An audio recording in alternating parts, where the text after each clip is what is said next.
غازی علم الدین شہید رحمۃ اللہ علیہ ناموس رسالت پر اپنی جان قربان کرنے والا عاشق رسول تھا، جس کی پیدائش 4 دسمبر 1908 کو لاہور میں ہوئی، جبکہ ان کی شہادت 31 اکتوبر 1929 کو میاں والی میں ہوئی۔ غازی علم الدین شہید محلہ سرفروشاں لاہور میں پیدا ہوئے۔ ان کے والد میاں تالے مند لکڑی کا کام کیا کرتے تھے۔ علم الدین نے ابتدائی تعلیم تقیہ سادواں کی مسجد اور بابا کالو کے مکتب اندرون اکبری دروازہ لاہور سے حاصل کی۔ لاہور کے یہ نوجوان زیادہ پڑھے لکھے تو نہ تھے، مگر ذہانت اور بہادری ان میں کوٹ کوٹ کر بھری ہوئی تھی۔ علم الدین کی عمر محض 20 سال تھی کہ ایک عجیب و غریب واقعہ رونما ہوا۔ لاہور کے ایک عاریہ سماجی کتب فروش راج پال نے رسول کریم صلی اللہ علیہ وآلہ وسلم کی ذات بابرکت کے متعلق ایک نازیبا کتاب شائع کی، جس کا نام رنگیلا رسول رکھا۔ اسی کتاب کی اشاعت کے بعد ہندوستان کے تمام مسلمانوں میں غم و غصے کی لہر دوڑ گئی۔ چنانچہ پورے ملک میں کتاب کو نشر کرنے والے اور لکھنے والے کے خلاف سخت احتجاج کیا جانے لگا، جس کا نتیجہ یہ نکلا کہ مردود راجپال گرفتار تو ہوا، لیکن اسے اس بنا پر رہا کر دیا گیا کہ اس وقت کے موجودہ قانون کے اندر اس جرم و گستاخی کے لیے کوئی سزا یا دفعہ موجود نہیں تھی۔ اس کے خلاف مقدمہ بھی چلا، مگر وہ ہائی کورٹ سے بری ہو گیا۔ 19 اکتوبر 1927 کو ایک مرد مجاہد اور عاشق رسول صلی اللہ علیہ وآلہ وسلم غازی عبدالعزیز خان غزنوی کوہاٹ سے لاہور آیا تاکہ راجپال کو جہنم واصل کر سکے۔ وہ اس بدبخت کے پریس پر گیا، مگر وہاں اس وقت مردود راجپال موجود نہ تھا، بلکہ اس کے دوست جتیندر داس اور سوامی ستیانند بیٹھے تھے۔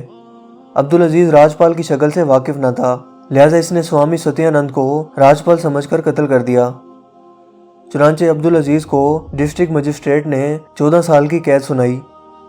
عبدالعزیز کے بعد علم الدین نے بذات خود راجپال کا معاملہ طے کر دینے کا فیصلہ کیا، لہذا 16 اپریل 1929 کو دوپہر کے وقت علم الدین نے آتما رام کی دکان سے ایک تیز دھار چاقو خریدا اور سیدھے راجپال کے پریس پہنچ گئے۔ اس وقت وہ بدبخت راجپال آرام کر رہا تھا۔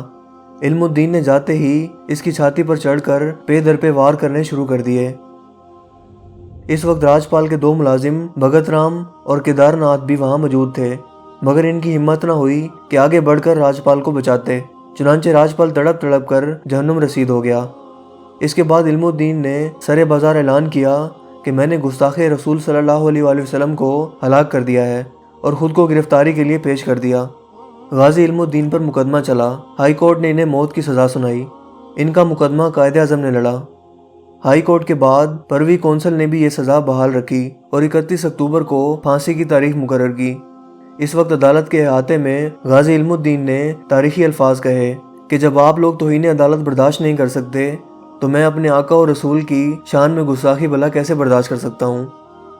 31 اکتوبر کو ان کی پھانسی کی تاریخ مقرر کی گئی۔ 30 اور 31 کے درمیانی رات کو علم الدین نے عبارت الہی میں گزاری۔ 31 اکتوبر 1929 جمعرات کو صبح جیل مجسٹریٹ نے علم الدین سے آخری خواہش پوچھی تو انہوں نے کہا کہ میں نے 2 رکعت نماز شکرانہ ادا کرنی ہے۔ نماز ادا کرنے کے بعد آپ کو تختہ دار پر پھانسی دے دی گئی۔ یہ پھانسی میاں والی جیل میں ہوئی۔ غازی علم الدین شہید کو میاں والی جیل میں ہی دفن کیا گیا، لیکن مسلمان آنے لاہور نے اپنے سپوت کو لاہور میں ہی دفنانے کا مطالبہ کیا اور ان کی میت لاہور لانے کے لیے زبردست مظاہرے شروع ہو گئے۔ بالآخر 4 نومبر 1929 کو علامہ اقبال رحمۃ اللہ علیہ کی قیادت میں مسلمانوں کا وفد گورنر پنجاب ڈی مونٹ سے ملا اور امن و امان کا ذمہ لیا۔ چنانچہ 6 نومبر کو میت لاہور میں مسلمانوں کے حوالے کر دی گئی۔ میت میاں والی سے مجسٹریٹ مہدی حسن کی زیر نگرانی بذریعہ ٹرین لاہور لائی گئی۔ علامہ اقبال اور سر میاں محمد شفیع نے لاہور چھاؤنی میں آپ کی میت وصول کی، جو برجی کے پاس چاند ماری کے میدان میں خطیب مسجد وزیر خان قاری محمد شمس الدین نے آپ کی نماز جنازہ پڑھائی۔ اس جنازے میں تقریباً 6 لاکھ مسلمان شریک ہوئے۔ جنازے کا جلوس بھی تقریباً 6 میل لمبا تھا۔ بعد ازاں قبرستان میانی صاحب میں علم الدین شہید کو دفن کر دیا گیا۔